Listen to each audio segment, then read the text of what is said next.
So for those who've been paying attention to the news over the weekend, know that a terrible tragedy unfolded in Australia on Bondi Beach, where these people celebrating Hanukkah, it's a Jewish festival, Jewish occasion, special occasion, um, were essentially just attacked by a what seems to be a father and son, a kind of a terrorist attack.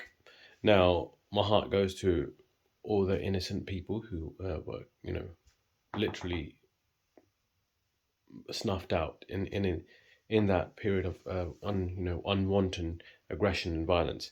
This is something we should not really ever condone. Um, this is it is not the confines of an oppressive, state. It's essentially a state of, an act of you know, unnecessary violence. Um, and obviously, that is true. What I've said is true. It's also true that people who are um, using bad faith tactics in order to, in one sense, smear a whole community of people who, in our current modern day Western post 9/11 society, it is associated with as kind of a Islamophobic argument to smear all Muslims as terrorists.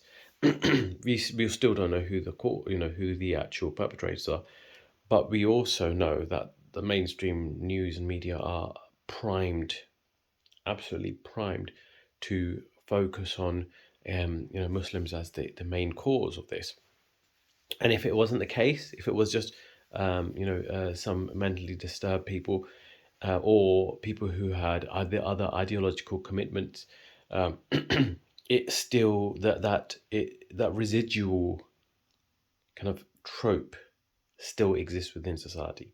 It will exist as long as there are political imperatives, there are political benefits to pushing this particular narrative, until we actually see Muslims as human beings, and we see that acts of violence, acts of kind of what we consider um, reactionary or reactive elements of violence in the Middle East.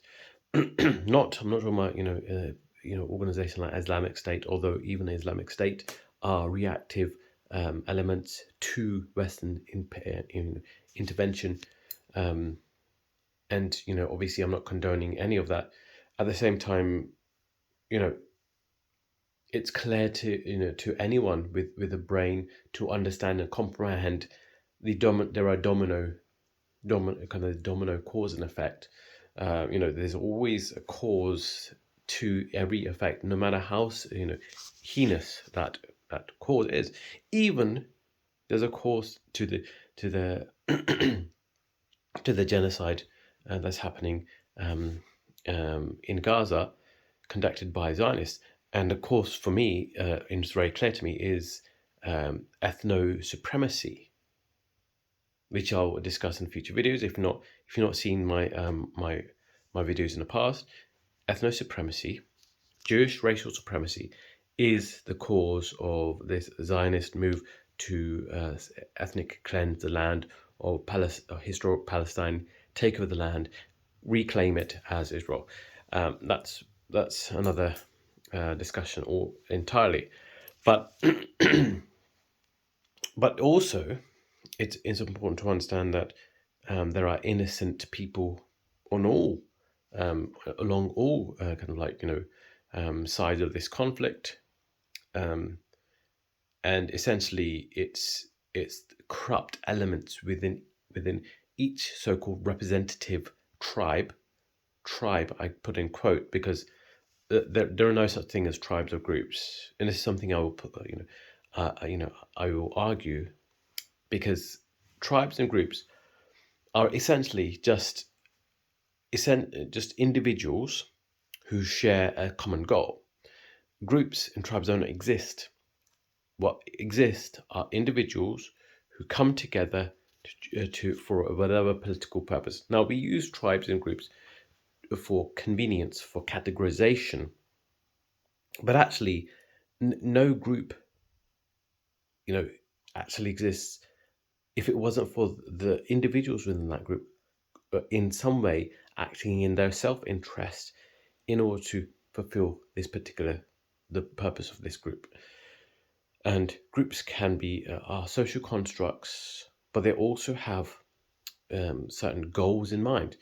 When you break this down, you realize actually a lot of what we consider identity politics, or whatever we consider as this kind of like move to push certain ideological, political goals, are essentially come from the individual, and they also come even prior to the ego identity of the individual. It comes back to psychology. Psychology is the root of all of this. But back to the topic of this video. Well, this tragedy that I've been talking about. Well, guess who? Despite the kind of Islamophobic propaganda that's coming out now, in order to both smear the pro-Palestine movement and to smear and to self-victimize a whole community, and to just create the kind of the kind of atmosphere in which one cannot criticize the genocidal actions of the state of Israel. Well, guess who the hero is in this whole story? The man who stopped one of the attackers from shooting others. It was the name. This guy was by the name of Ahmed Al Ahmed. This is a Muslim shop owner. Now, this really tells you a lot about how the universe itself has its own reality beyond the narratives put forward by political operatives in order to emotionally manipulate and to create or cause a kind of resentment towards certain ethnic groups. This also shows that people who push the argument that Israel, are acting in the best interest of Judaism or Jews, they are essentially doing, obviously intentionally, but also unintentionally too, increasing anti-Semitism, increasing the kind of rhetoric and the kind of reactionary kind of behavior that lead to things like this. Obviously, this behavior is obvious. We should condemn it because it's senseless, mindless violence. It's completely unnecessary in the kind of Western world, especially when you don't have that kind of that conflict in real time between people, as we see in the Middle East. It's pure just vengeance for the sake of vengeance, and for whatever sense of agreement somebody has. But it's clear to me that this kind of this propaganda that's put forward, this kind of this very convenient narrative of that is black and white, is Zionists versus Muslims, or Zionists versus pro-Palestinian people, or Jews versus pro-Palestinian people. It's nonsense. Notwithstanding the fact that a lot of the spearholders, that the people at the front lines of the pro-Palestinian movement, to a large degree, are often vociferous, passionate Jews who are anti-Zionist.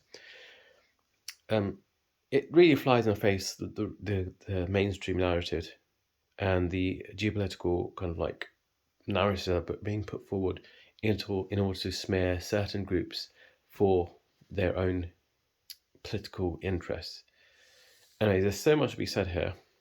Reality does often contradict the narrative put forward by the mainstream